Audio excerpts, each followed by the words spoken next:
Ma mère a volé les 199 000 € que j'avais économisés pour les études universitaires de ma fille. Elle a ri en disant « Merci de financer le mariage de ta sœur » et ne m'a même pas invité. J'ai souri et je n'ai rien dit. Quelques instants plus tard, mon père m'a appelé en pleurant.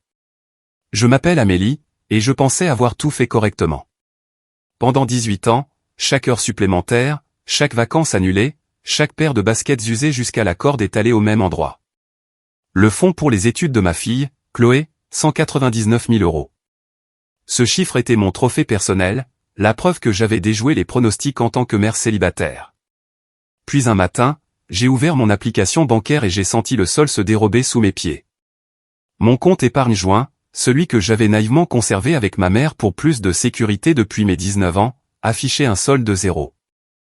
Une unique transaction, 199 000 € retirés par un utilisateur autorisé. Le nom était le sien, celui de ma mère. J'ai conduit jusqu'à chez elle, les mains tremblantes sur le volant, revivant chaque sacrifice que j'avais fait pour cet argent. Quand je l'ai confrontée, ma voix était basse et d'un calme mortel. « Où est le fonds pour les études de Chloé ?» Elle n'a pas sourcillé. Elle a même ri. « Merci d'avoir financé le mariage de ta sœur », a-t-elle dit comme si c'était une blague, comme si elle ne venait pas de réduire en cendres l'avenir de ma fille. Puis elle a ajouté presque nonchalamment, « Et non, Amélie, tu n'es pas invitée. C'est un petit événement familial. Tu comprends ?» J'ai souri, mais j'avais l'impression que mon visage allait se fissurer.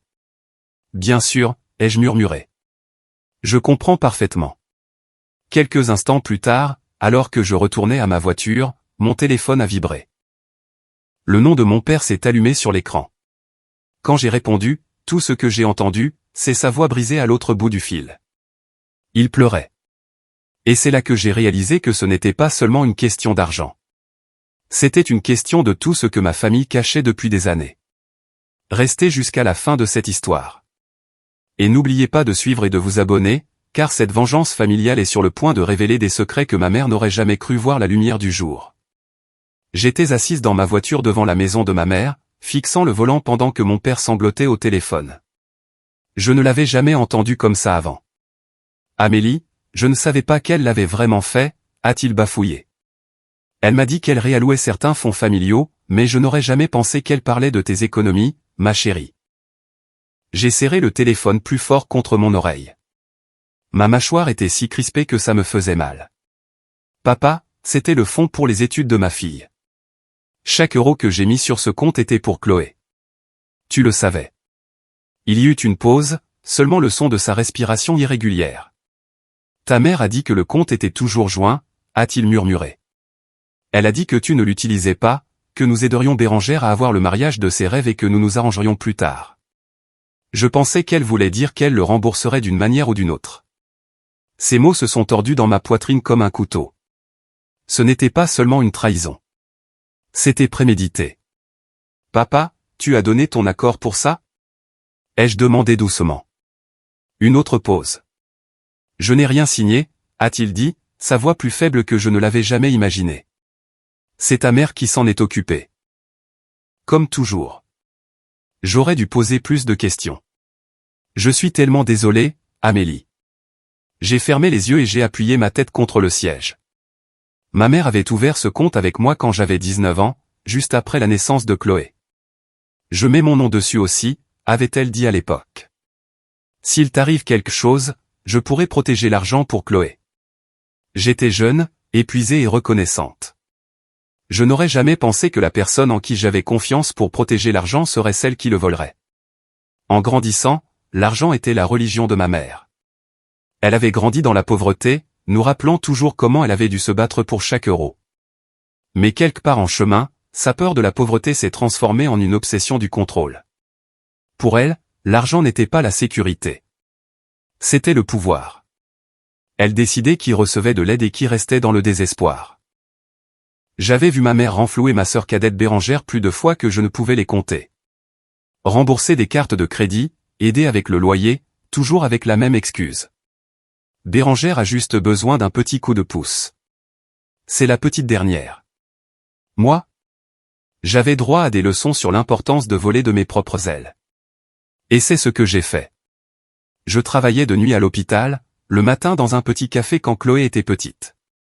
Pendant que ma mère achetait des sacs de créateurs en solde, je calculais combien de manuels scolaires je pouvais me permettre ce mois-ci. Alors, quand j'ai réalisé qu'elle avait utilisé la faille du compte joint pour dépouiller l'avenir de ma fille de près de 200 000 € et les injecter dans un mariage auquel je n'étais même pas invité, quelque chose en moi a craqué. « Papa, dis-je lentement. Savais-tu qu'elle n'avait jamais prévu de nous inviter, Chloé et moi ?» Son silence a répondu à cette question mieux que des mots. Finalement, il a murmuré. Elle a dit que ce serait gênant avec toi. Que tu ramènerais tout à toi. Mais Amélie, voler l'argent, c'est aller trop loin. Trop loin. Comme s'il y avait une limite qu'elle avait respectée avant ça. Je vais arranger ça, lui ai-je dit, ma voix maintenant ferme. Je ne sais pas encore comment, mais je ne la laisserai pas s'en tirer. Pas cette fois. Après avoir raccroché, je suis restée assise dans cette allée pendant un long moment, regardant les rideaux de sa fenêtre du salon bouger comme si elle m'épiait encore, essayant toujours de décider si j'étais une menace à neutraliser ou un problème qu'elle pouvait ignorer. Pour la première fois, j'ai regardé ma vie et j'ai vu un schéma que j'avais été trop fatigué pour nommer. Chaque fois que je commençais à construire quelque chose par moi-même, elle trouvait un moyen de s'en attribuer le mérite, d'en prendre le contrôle, ou de me le retirer complètement. Pas cette fois. Chloé avait 18 ans. Elle avait pleuré de joie en voyant les coûts prévisionnels de ses études et en réalisant que nous pouvions réellement nous le permettre. Comment étais-je censé la regarder dans les yeux et lui dire que sa grand-mère avait parié son avenir sur des fleurs, un traiteur et une robe blanche? Cette nuit-là, je n'ai pas dormi. Je me suis assise à la table de la cuisine avec mon ordinateur portable et un bloc-notes, notant tout ce que je savais sur le compte. Chaque date, chaque dépôt, chaque relevé. J'ai souligné un fait encore et encore. Le compte avait été créé pour l'éducation de Chloé. J'avais les emails, les traces écrites. Ma mère avait peut-être l'argent maintenant, mais j'avais quelque chose qu'elle n'avait jamais envisagé, des preuves. Et pour la première fois, j'ai commencé à penser non pas comme une fille effrayée, mais comme une femme se préparant à la guerre. Si vous étiez à ma place, confronteriez-vous à nouveau votre mère ou iriez-vous directement voir un avocat en premier? Le lendemain matin, je me suis traîné au travail en pilote automatique, mon corps exécutant les gestes à l'hôpital pendant que mon esprit rejouait chaque conversation que j'avais eue avec ma mère sur les obligations familiales. Entre deux patients, je me surprenais à regarder l'horloge, décomptant les minutes jusqu'à ce que je puisse parler à la seule personne qui ne m'avait jamais fait me sentir petite. Léo. Léo n'était pas le père de Chloé, mais il était entré dans nos vies comme s'il en avait toujours fait partie. Il était au courant du compte joint. Il savait depuis combien de temps j'économisais. Quand il est entré dans ma cuisine ce soir-là avec des sacs de plats à emporter et un air inquiet, je n'ai même pas essayé de jouer la forte. Je lui ai tout raconté. Le rire de ma mère. Son remerciement dédaigneux pour avoir financé le mariage de ta sœur. L'appel en larmes de mon père. Léo est resté assis en silence pendant que je parlais, les mains jointes, la mâchoire se crispant. Quand j'ai eu fini, il a expiré lentement. D'accord, a-t-il dit. C'est grave, mais ce n'est pas sans espoir. J'ai laissé échapper un rire amer. Elle a tout pris, Léo. Comment est-ce que ça peut ne pas être sans espoir? Il a tapoté la table entre nous. Parce que tu n'as pas juste jeté de l'argent dans une boîte sous son lit. Tu as des archives. Tu as la preuve que c'était destiné à être un fonds pour les études de Chloé. Ça compte. Il avait raison. J'avais gardé chaque relevé bancaire, chaque email de confirmation lorsque je transférais de l'argent sur ce compte. À l'époque, c'était juste ma façon de suivre les choses. Maintenant, c'était une piste de preuve. Première étape, a dit Léo en se penchant en avant. Nous organisons ta documentation. Deuxième étape, nous parlons à la banque. Troisième étape, nous parlons à un avocat. J'ai cligné des yeux. Un avocat? Tu penses que c'est une affaire juridique? Il m'a jeté un regard. Amélie, elle a pris 199 000 € d'un compte joint que tu as financé presque entièrement seul avec un objectif clairement documenté, l'éducation de ta fille. Elle l'a utilisé sans ton consentement pour financer le mariage de quelqu'un d'autre. Au minimum, c'est quelque chose que la loi prendra au sérieux. Au pire pour elle, c'est de la fraude. Le mot fraude flottait dans l'air entre nous. Ma mère, qui aimait se vanter de sa réputation et de sa respectabilité à l'église et dans la communauté, faisant l'objet d'une enquête pour fraude.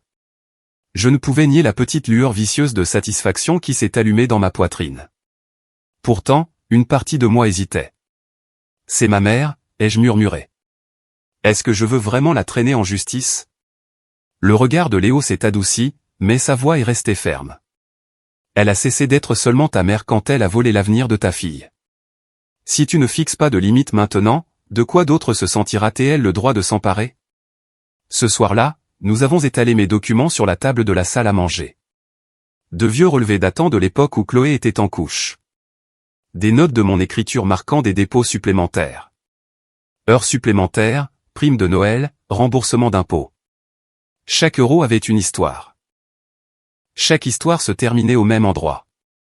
Le visage narquois de ma mère, me remerciant d'avoir payé pour un mariage dont j'étais exclu. J'ai de nouveau consulté le portail bancaire en ligne et j'ai regardé les détails de la transaction. Le retrait avait été traité à l'agence où ma mère connaissait tous les guichetiers par leur prénom. Elle est probablement entrée en souriant, racontant une histoire charmante sur le fait d'aider sa fille en difficulté à gérer ses finances. Cette pensée m'a retourné l'estomac. Tu penses qu'elle a agi seule, ai-je demandé à Léo. Ou tu penses que Bérangère et Julien sont au courant? Il a réfléchi. Je suppose que Bérangère sait que l'argent vient de toi d'une manière vague, mais ta mère l'a probablement présenté comme Amélie aide à payer pour le mariage. Elle le doit à la famille. Quant à Julien, s'il est malin et aussi impliqué dans les finances que tu l'as dit, il pourrait en savoir plus qu'il ne le laisse paraître. J'ai dégluti. Julien travaillait dans la finance. S'il avait aidé ma mère à déplacer l'argent, cela ouvrait un tout nouvel angle. Donc, je suis face à ma propre mère et à un futur gendre qui sait comment cacher de l'argent, ai-je marmonné.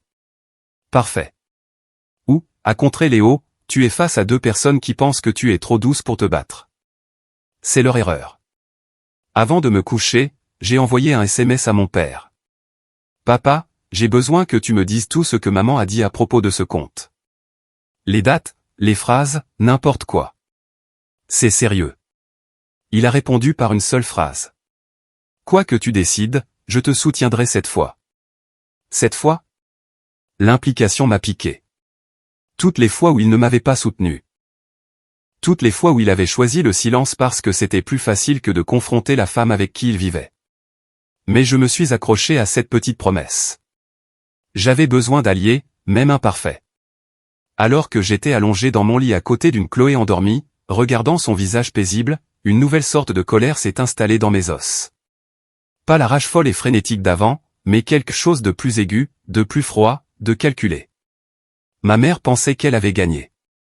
Elle pensait que j'allais crier, pleurer, puis finir par passer à autre chose parce que la famille est plus importante que l'argent.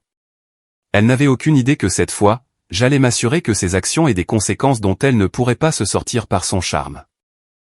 Si quelqu'un que vous aimiez volait tout ce que vous aviez construit pour votre enfant, vous soucieriez-vous encore de protéger sa réputation? 2 jours plus tard, j'ai pris une journée de congé de l'hôpital et je suis entré dans la banque qui avait retenu mes économies en otage pendant près de 2 décennies. Léo est venu avec moi, ne disant pas grand-chose, juste une présence stable à mes côtés. Le hall sentait le bois poli et l'encre d'imprimante, comme toutes les autres banques où j'étais allé. Mais aujourd'hui, l'air semblait plus lourd. Quand nous nous sommes assis avec le directeur de l'agence, j'ai posé mon dossier de documents sur son bureau. Ce compte a été ouvert il y a 18 ans, ai-je commencé, ma voix stable, à la fois à mon nom et à celui de ma mère. Il a été créé dans un seul but, financer les études supérieures de ma fille. J'ai contribué à la quasi-totalité de l'argent que vous voyez ici. J'ai fait glisser un relevé surligné sur le bureau, montrant le solde final avant le retrait. La semaine dernière, ma mère a retiré la totalité du montant sans ma connaissance ni mon consentement. Le directeur a ajusté ses lunettes, parcourant les papiers. Légalement, a-t-il dit prudemment, un compte joint donne aux deux parties le droit de retirer des fonds. J'ai hoché la tête. Je m'attendais à ce discours. Je comprends cela, ai-je répondu. Mais je veux qu'il soit consigné que cela a été fait contre l'intention et l'accord de la personne qui a financé le compte. Je veux tous les détails de ce retrait, qui l'a approuvé, quelle pièce d'identité a été présentée, ce qui a été dit au guichet. Il a hésité, puis s'est connecté à son système. Après quelques minutes, il a imprimé un rapport et me l'a tendu. Le retrait a été effectué en personne par Carole, a-t-il dit. Elle a présenté sa pièce d'identité et a signé le formulaire. Il a été traité comme une transaction légitime. Pas de surprise. Ma mère savait comment jouer avec les règles juste assez pour éviter les soupçons. Pouvez-vous au moins fournir une déclaration notariée résumant cela, ai-je demandé. Qu'elle a retiré les fonds d'un compte joint financé par moi. Le directeur a regardé entre moi et Léo, puis a hoché la tête. Oui, je peux faire ça. Pendant qu'il préparait le document, Léo a serré ma main sous la table. Ce n'était pas encore la justice, mais c'était une pièce du puzzle.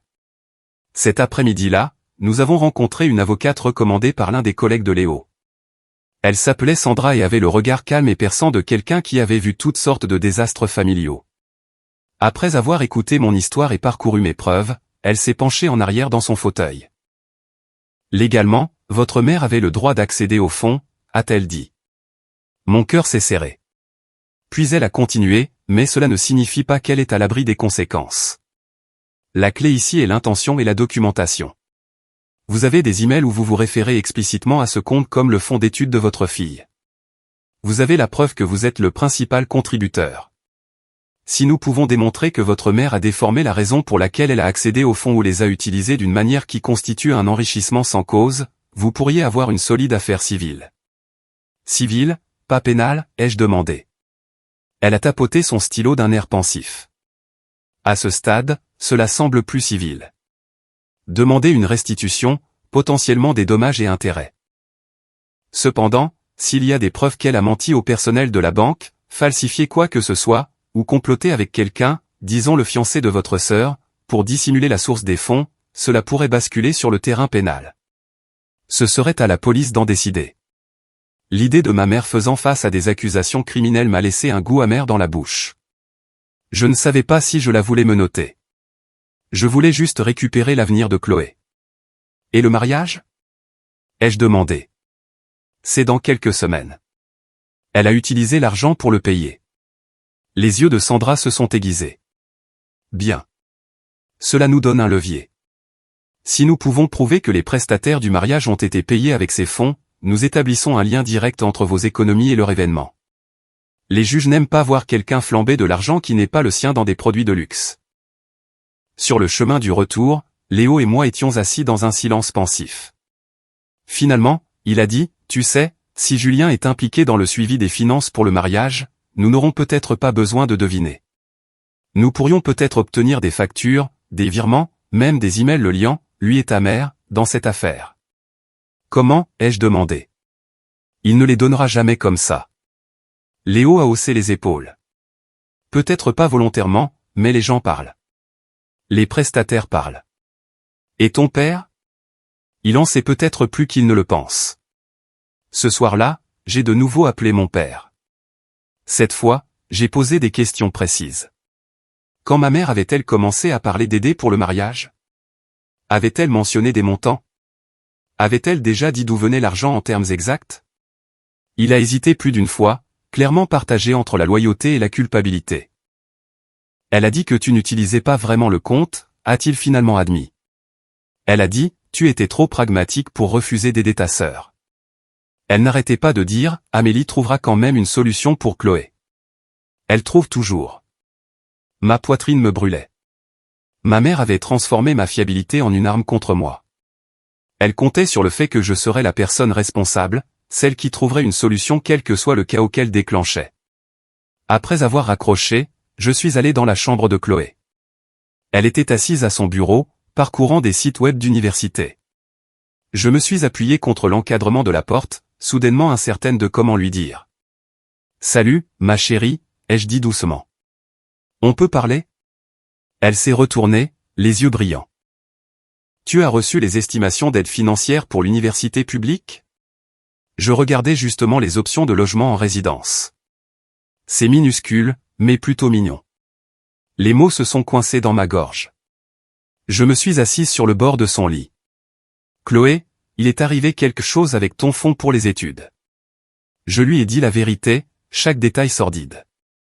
Son visage est devenu pâle, puis rouge, puis à nouveau pâle. Mamie l'a pris, a-t-elle murmuré. Tout ?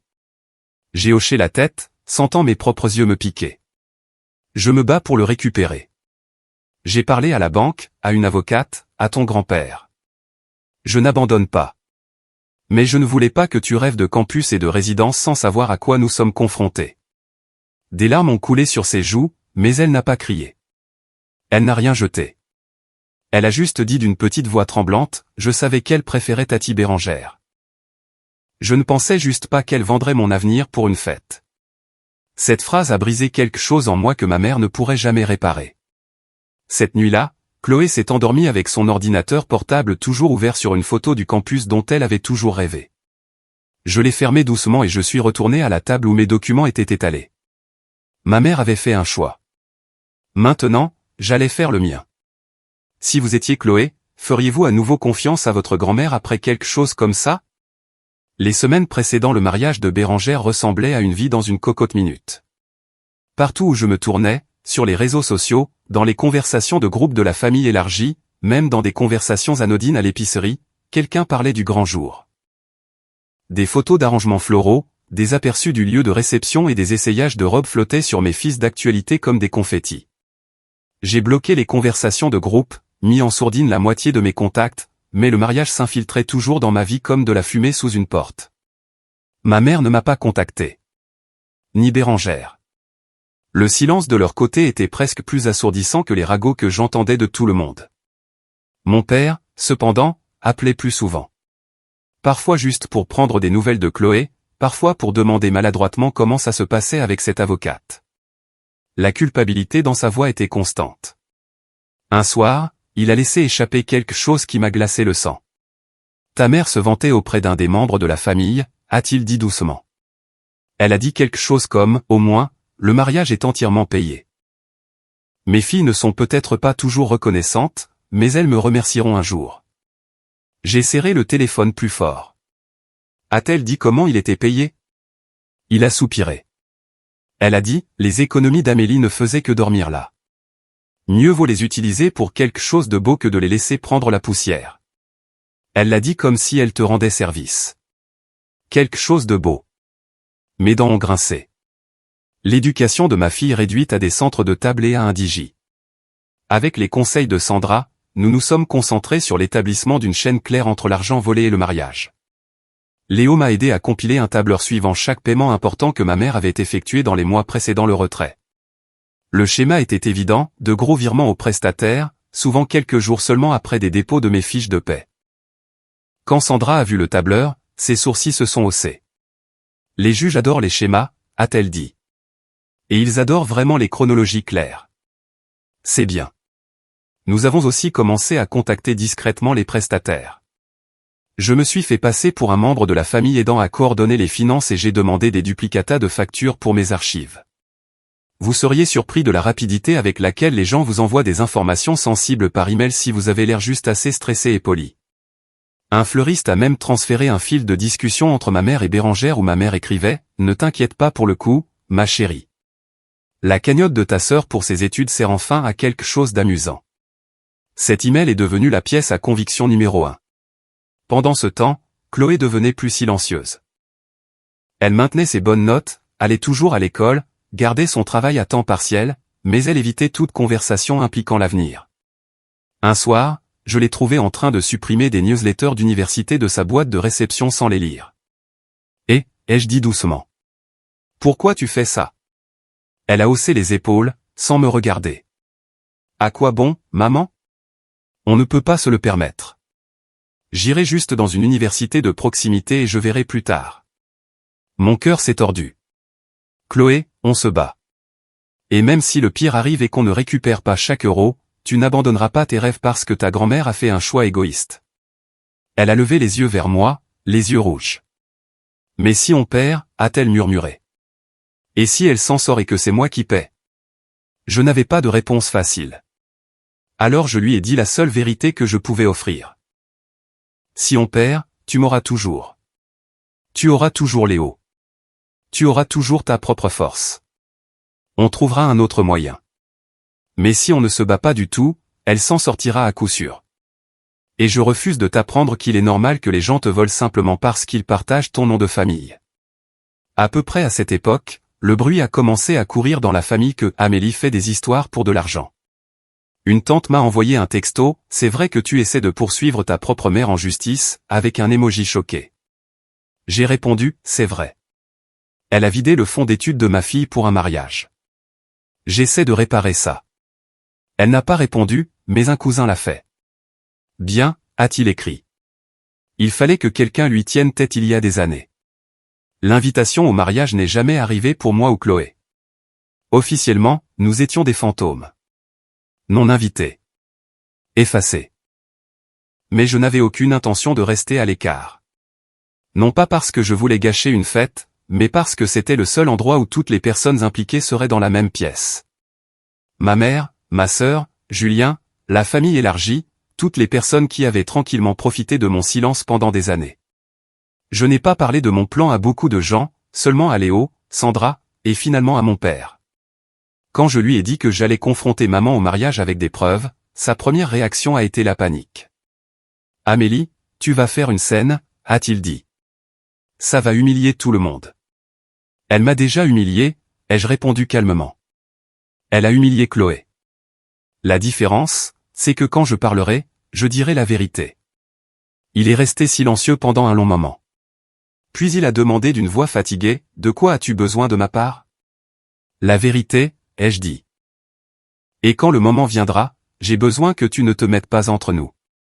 Pas cette fois. » Alors que le jour du mariage approchait, la nervosité dans mon estomac luttait contre une rage froide et concentrée dans ma poitrine. J'ai imprimé chaque document que Sandra jugeait important, relevé bancaire, capture d'écran de l'historique du compte, facture surlignée des prestataires, et cet horrible email sur ma cagnotte utilisée pour quelque chose d'amusant. Je les ai glissés dans un dossier soigné et je les mis dans mon sac.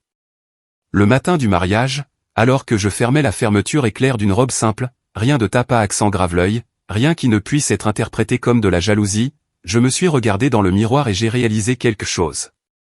Je n'étais plus la fille effrayée, mendiant des miettes d'approbation. J'étais une mère sur le point d'entrer dans une pièce pleine de gens qui pensaient connaître l'histoire et de leur montrer la vraie. Si toute votre famille était réunie pour célébrer pendant que votre avenir était utilisé comme carburant pour leur bonheur, partiriez-vous tranquillement ou entreriez-vous avec la vérité? Le lieu de réception ressemblait à quelque chose sorti d'un magazine. Des chaises blanches en rangée parfaite, des guirlandes lumineuses enroulées autour des arbres, des fleurs en cascade sur chaque surface possible. C'était le genre de mariage dont les gens parlent pendant des semaines. Alors que Léo et moi remontions l'allée, je sentais les regards nous suivre. Nous n'étions pas censés être là. C'était exactement pour ça que j'étais venu. Mon père nous a rejoints près de l'entrée, sa cravate légèrement de travers, les yeux fatigués. « Tu es magnifique », a-t-il dit, la voix basse. « Merci d'être venu. »« Tu ne diras peut-être pas ça plus tard », ai-je répondu, réussissant un petit sourire sans joie. Il a dégluti difficilement. « Je dirai la vérité si quelqu'un me pose des questions directes », a-t-il promis. « Je te dois bien ça. » La cérémonie elle-même fut un flou. J'ai regardé depuis l'arrière Bérengère remonter l'allée dans une robe qui coûtait probablement plus cher que ma voiture, son visage rayonnant comme si le monde ne lui avait jamais infligé de conséquences. Ma mère était assise au premier rang, le menton levé, rayonnant de satisfaction. Je fixais l'arrière de sa tête, pensant à l'email où elle plaisantait sur mes économies. Mes doigts se sont resserrés sur le dossier sur mes genoux. Lorsque l'officiant les a déclarés mari et femme, la foule a éclaté en applaudissements. J'ai applaudi aussi, mais pas pour les mêmes raisons. Je ne célébrais pas leur union. Je prenais acte du moment avant que tout ne change. À la réception, la musique était forte, la nourriture somptueuse et le bar ouvert. Les gens riaient, dansaient, portaient des toasts. Ma mère se déplaçait dans la salle comme une reine à la cour, acceptant les compliments sur la splendeur de l'événement. Elle ne m'a pas remarqué au début, niché au bord de la salle avec Léo et mon père. « Tu n'es pas obligé de faire ça », a murmuré Léo à côté de moi. « Si », ai-je dit doucement. « Je le dois. » Le DJ a invité tout le monde au calme pour les discours. Bérengère et Julien ont pris place à la table d'honneur, flanqués de ma mère et de quelques amis proches. Le témoin a parlé. Puis la demoiselle d'honneur. Rire, tintement de verre, larmes. Puis le DJ a dit, si quelqu'un d'autre souhaite partager quelques mots, c'est le moment. Je me suis levé. La salle s'est figée. Les conversations se sont interrompues. Quelques chuchotements ont parcouru la foule. J'ai marché vers le centre, mon cœur battant dans mes oreilles, mais mes pas n'ont jamais faibli. J'aimerais dire quelque chose, ai-je dit en prenant le micro. Le DJ, sentant le drame, me l'a tendu avec un sourire. Le sourire de ma mère s'est figé sur son visage quand elle m'a vu. Amélie, a-t-elle dit entre ses dents. Ce n'est pas le moment. En fait, ai-je répondu calmement, c'est le moment parfait. Vous voyez, tout le monde ici parle de ce magnifique mariage, de la générosité de ma mère pour avoir rendu tout cela possible. Je pense qu'il mérite de savoir comment elle l'a payé. Un silence de mort s'est abattu sur la salle. Je sentais une centaine de regards sur moi. Bérengère s'est agitée, mal à l'aise, jetant un coup d'œil à notre mère. L'expression de Julien s'est durcie. Amélie, arrête, a sèchement dit ma mère, sa voix suintant l'avertissement. Ne gâche pas la journée de ta sœur. J'ai ouvert mon dossier et j'ai brandi la première page, un relevé bancaire, agrandi et imprimé clairement. Il y a 18 ans, ai-je commencé, j'ai ouvert un compte épargne à mon nom et à celui de ma mère. Il était destiné à protéger l'argent pour les études supérieures de ma fille. Chaque heure supplémentaire que j'ai travaillé, chaque remboursement d'impôts, chaque euro supplémentaire est allé dans ce fonds. Je marchais lentement en parlant, laissant les pages capter la lumière alors que je les tournais. Il y a 6 jours, ce compte contenait 199 000 euros. Puis une seule transaction, un retrait total traité par Carole. J'ai pointé le papier vers ma mère. Des halètements ont parcouru la foule. Le visage de ma mère était devenu pâle, mais elle a tenté de se ressaisir. C'est une affaire privée, a-t-elle sifflé. Tu te ridiculises. Non, ai-je dit doucement mais clairement. Tu es gêné parce que je dis la vérité devant des gens que tu voulais impressionner. J'ai brandi une autre page, une facture du lieu de réception marquée et payée. La chronologie est très claire. Juste après le retrait, des paiements ont été effectués à ce lieu, au fleuriste, au traiteur. Un autre papier, le fil de discussion du fleuriste, imprimé et surligné. J'ai lu à voix haute, ne t'inquiète pas pour le coup, ma chérie. La cagnotte de ta sœur pour ses études sert enfin à quelque chose d'amusant. C'est ce que tu as écrit, maman. La salle a éclaté en chuchotement. Quelqu'un près du fond a marmonné, oh mon Dieu. Julien s'est levé lentement, les yeux fixés sur le document. C'est vrai, ça, a-t-il demandé, la voix tendue. Tu as utilisé le fonds d'études de ta petite fille pour notre mariage? Le masque de ma mère a finalement craqué. J'ai fait ce qui devait être fait pour cette famille, a-t-elle lâché. Amélie aurait gaspillé cet argent dans une université lointaine. Chloé peut prendre des prêts. Ce mariage, c'est une fois dans une vie. Chloé, debout à côté de Léo près du fond, a émis un petit son blessé. Ma poitrine me brûlait. Vous ne nous avez même pas invités, ai-je dit, ma voix tremblant maintenant. Non pas de peur, mais de fureur. Tu as volé l'avenir de ma fille, tu l'as dépensé pour une fête à laquelle nous n'étions pas les bienvenus. Et tu en as ri. Je me suis tourné vers la salle. Vous devriez tous savoir que la générosité que vous louiez provient de l'éducation d'une jeune fille et des sacrifices d'une mère célibataire. Julien avait l'air malade. Carole, a-t-il dit lentement. M'as-tu dit que cet argent venait d'un compte joint avec Amélie? Elle a essayé de balayer ça d'un revers de main. C'est de l'argent de famille. Qu'est-ce que ça peut faire d'où il vient?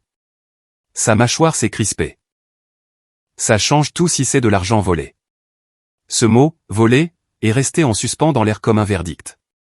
Mon père s'est alors avancé, la voix tremblante mais claire. Amélie dit la vérité, a-t-il dit. Ce compte était destiné aux études de Chloé. Carole le savait, nous le savions tous. L'atmosphère de la salle a de nouveau changé. Maintenant, les regards posés sur ma mère étaient plus vifs que la simple curiosité. C'était du jugement. Du dégoût. Le visage de Bérengère s'est décomposé. Maman, c'est pour ça que tu m'as dit de ne pas inviter Amélie? Pour qu'elle ne le découvre pas? Ma mère a ouvert la bouche, l'a refermée, puis l'a rouverte. Pour la première fois, elle avait l'air acculée, fragile, petite. J'ai fait ce que je devais, a-t-elle murmuré. Je suis la seule qui pense jamais à cette famille. Non, ai-je dit, laissant tomber le dernier papier sur la table devant elle, une copie de la plainte préliminaire que Sandra avait rédigée, prête à être déposée. Tu es la seule à penser que tes désirs comptent plus que l'avenir de quiconque. La plupart des gens se seraient arrêtés là, mais je n'étais pas la plupart des gens. Plus maintenant. J'ai regardé Chloé, Léo, mon père, puis les invités. Je poursuivrai cette affaire en justice, ai-je dit. Je ne la laisserai pas enterrer ça sous le drame familial ou la culpabilité, et je ne laisserai pas ma fille payer le prix de l'avidité de ma mère. Puis j'ai rendu le micro au DJ, qui avait l'air abasourdi. Pendant un instant, la salle fut figée. Puis tout s'est fracturé d'un coup, les voix s'élevant, les chaises raclant, Bérangère pleurant, Julien criant doucement sur ma mère. Les guirlandes lumineuses brillaient toujours. La musique jouait encore faiblement en fond sonore, mais l'illusion était brisée. Si vous étiez dans cette salle, prendriez-vous le parti de la femme qui a payé votre champagne ou de celle qui a payé avec l'avenir de son enfant? Je suis sorti de la salle de réception dans l'air frais du soir, mes mains tremblant encore alors que l'adrénaline s'écoulait lentement de mon système. Léo m'a rattrapé le premier, passant un bras autour de mes épaules. « Tu as été incroyable », a-t-il dit doucement. « Tu n'as pas crié. Tu ne t'es pas effondré. Tu as juste dit la vérité. » Derrière nous, le chaos continuait. Des voix fortes, des pas précipités, quelqu'un pleurant bruyamment. Probablement Bérangère. Je ne me suis pas retourné. Pour la première fois depuis des jours, le nœud dans ma poitrine s'est desserré. Un instant plus tard, Chloé m'a rejointe. Ses yeux étaient rouges, mais elle semblait plus légère. « Tu as fait ça pour moi », a-t-elle dit, presque avec admiration. « Je l'ai fait pour nous deux », ai-je répondu. « Mais oui, surtout pour toi. » Elle m'a serré si fort que je pouvais à peine respirer. « Même si on ne revoit jamais un euro de cet argent, a-t-elle murmuré, je suis contente que tout le monde sache qui elle est vraiment maintenant. » Dans les jours qui ont suivi, les retombées ont été brutales. Ma mère m'a appelé une fois, laissant un message vocal rempli d'accusations. J'étais ingrate, dramatique, cruelle de l'avoir humiliée.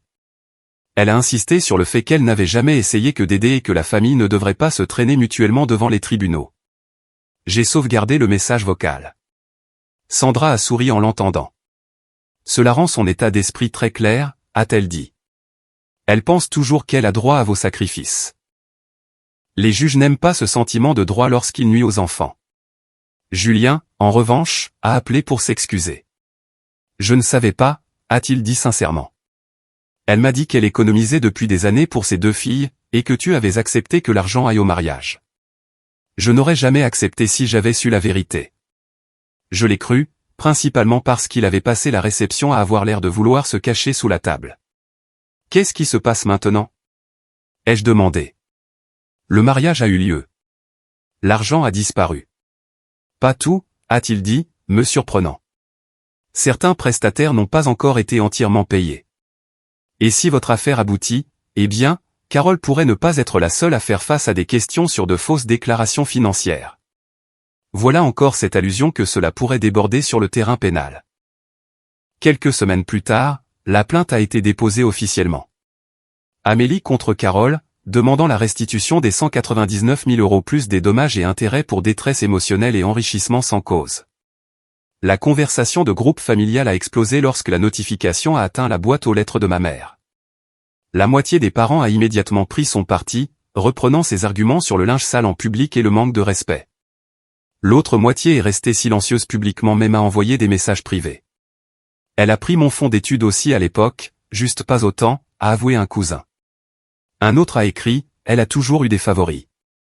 Je suis content que quelqu'un ait enfin tracé une ligne. Mon père a fini par rester chez un ami pendant un certain temps. Elle dit que je l'ai trahi en ne te faisant pas taire, m'a-t-il dit. Mais j'ai passé 30 ans à la voir blesser les gens et à appeler ça de l'amour. Je suis fatigué, Amélie. Je ne savais pas ce qu'il adviendrait de leur mariage, mais pour la première fois, je croyais que mon père pourrait enfin choisir la paix plutôt que la proximité. La médiation a été tendue. Ma mère est arrivée dans une tenue soigneusement choisie, sa coiffure impeccable, ses yeux froids. Elle semblait plus petite, cependant, comme si une partie de l'air s'était échappée de son ego depuis le mariage. Elle a d'abord proposé un règlement partiel, essayant de le présenter comme un malentendu. Je rendrai une partie de l'argent avec le temps, sans intérêt, a-t-elle dit. Nous pouvons établir un calendrier. Pas besoin de traîner ça devant les tribunaux. La voix de Sandra était douce mais inflexible. Restitution intégrale, a-t-elle répondu. Plus, au moins une compensation pour le temps perdu et le préjudice moral causé à Amélie et Chloé. Votre cliente n'a pas emprunté cet argent. Elle l'a traité comme le sien. Ma mère n'arrêtait pas de me jeter des regards comme si elle attendait que je cède, que je m'adoucisse, que je dise « c'est bon, maman. Passons à autre chose ». Je n'ai pas bougé. Finalement, lorsque le médiateur a quitté brièvement la pièce, elle s'est penchée en avant et a murmuré « Tu es vraiment prête à détruire ta propre mère pour de l'argent ». J'ai rencontré son regard fixement. « Tu as détruit l'avenir de ma fille pour une fête », ai-je dit. Il ne s'agit plus d'argent. Il s'agit de conséquences.